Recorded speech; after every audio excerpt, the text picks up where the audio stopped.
Assalamualaikum warahmatullahi wabarakatuh. Anak-anak yang solih dan soleha, kembali lagi di pembelajaran setiap hari Selasa. Hari ini kita akan belajar pembelajaran baca tulis Al-Quran. Sebelumnya, yuk mari kita buka dengan bacaan basmalah, lalu disambung dengan doa belajar. Doa sebelum belajar. Bismillahirrahmanirrahim. Raditu billahi robba wa bil islami dina wa bi muhammadin nabiyya wa rasula. Rabbi zidni ilma warzuqni fahma. Alhamdulillah, semoga pembelajaran hari ini nantinya bermanfaat dan bertambah iman kita kepada Allah Subhanahu wa Ta'ala. Nah, anak-anak, pada pembelajaran sebelumnya kita sudah membahas tentang Allah itu Al-Khaliq. Nah, sekarang kita akan membahas tentang surat Al-Ikhlas. Yuk kita membaca dulu surat Al-Ikhlas. Nanti Bu Fitri ceritakan makna, juga sebab-sebab kenapa sih Allah turunkan surat Al-Ikhlas.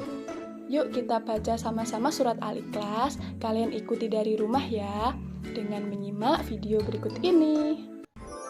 Bismillahirrahmanirrahim. Dengan menyebut nama Allah yang Maha Pemurah, lagi Maha Penyayang. Qul huwallahu ahad.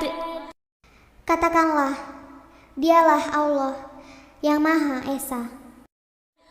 Allahus Samad. Allah adalah Tuhan yang bergantung kepadanya segala sesuatu. Lam yalid wa lam yulad. Dia tiada beranak dan tiada pula diperanakan. Wa lam yakul lahu kufuwan ahad. Dan tidak ada seorang pun yang setara dengan dia.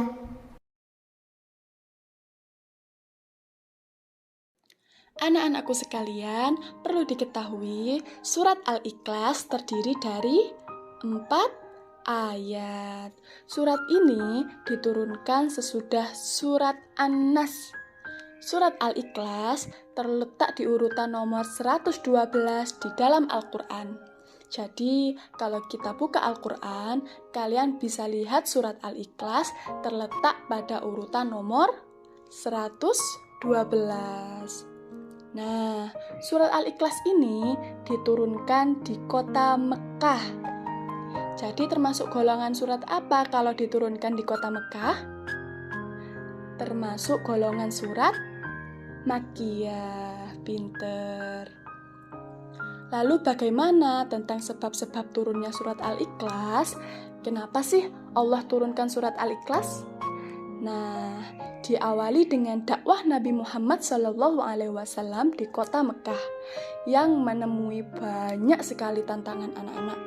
Hingga akhirnya beliau hijrah ke Madinah, sebagaimana diriwayatkan oleh Ibnu Abdul Hakim yang bersumber dari Ibnu Abbas. Kaum musyrikin meminta penjelasan tentang sifat-sifat Allah kepada Rasulullah dengan berkata, "Jelaskan kepada kami sifat-sifat Tuhanmu."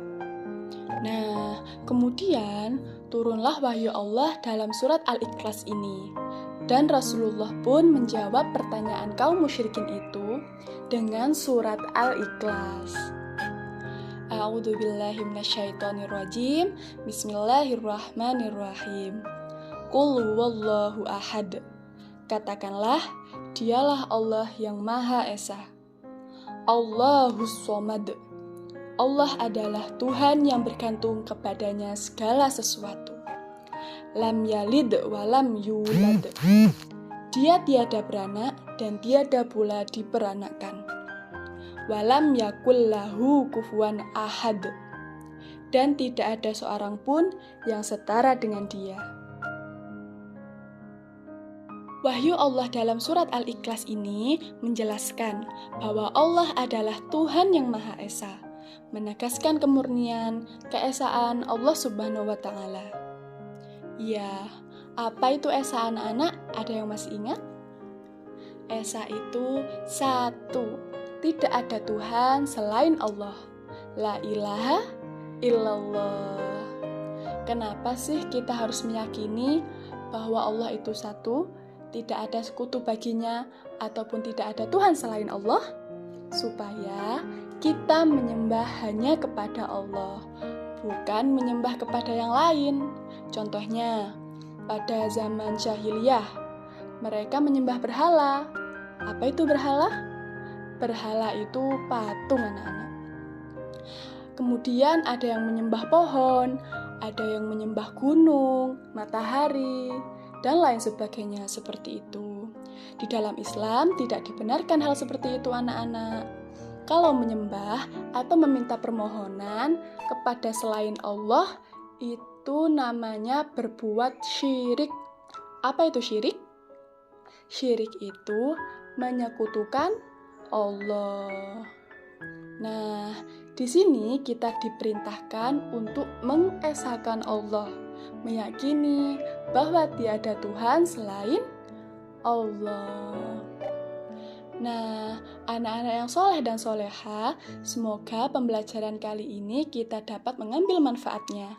Mari kita tutup dengan bacaan Alhamdulillahirabbil alamin. Nah, sekarang untuk tugas kalian di rumah ya. Tugas kalian adalah menghafal surat Al-Ikhlas dengan artinya. Bisa ya, hanya 4 ayat kok. Bu Fitri yakin kalian semua sudah hafal surat Al-Ikhlas. Tinggal kalian nanti menghafal artinya saja. Paham ya? Tugasnya adalah menghafalkan surat Al-Ikhlas dengan artinya. Bu Fitri kasih waktu 1 minggu dari sekarang. Jadi minggu depan kalian sudah harus setor hafalannya. Setor hafalannya di hari Selasa depan saja, tanggal 10 Agustus. Nah, cara setor hafalannya gimana, Bu? Silahkan nanti di video. Di videonya dari dekat ya, Nak. Karena ini hafalan, jadi tidak boleh lihat buku. Itu ya. Menghafalkan. Setelah hafal, di video, lalu dikirimkan ke WA-nya Bu Fitri nanti saja, Selasa, tanggal 10 Agustus. Ya, waktunya 1 minggu dari sekarang. Dan jangan lupa dihafalkan. Terima kasih, semoga bermanfaat, tetap semangat belajar, jaga kesehatan. Wassalamualaikum warahmatullahi wabarakatuh.